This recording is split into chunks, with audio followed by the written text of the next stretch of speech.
O'zbekistonda ko'pchilik pastki qavatlardan uy sotib olishni xohlaydi. Buni sababi nimada? Birinchisi, liftga bog'liq bo'lmaslik. Yuqori qavatda yashash liftga qaramlikni anglatadi. Ikkinchisi, tezroq va oson chiqish. Favqulodda vaziyatlarda pastki qavatlardan chiqish ancha osonroq. Uchinchisi, og'ir yuklarni ko'tarish muammosi yo'q. Boshqa buyumlarni tashish oson. Endi shu yerda savol tug'iladi.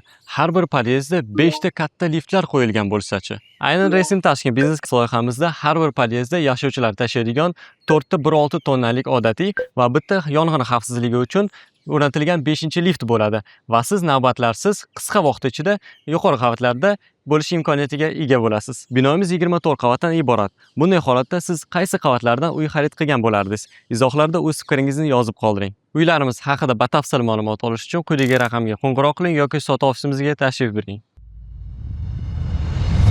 Centra Group. Siz orzu qilasiz. Biz barpo qilamiz.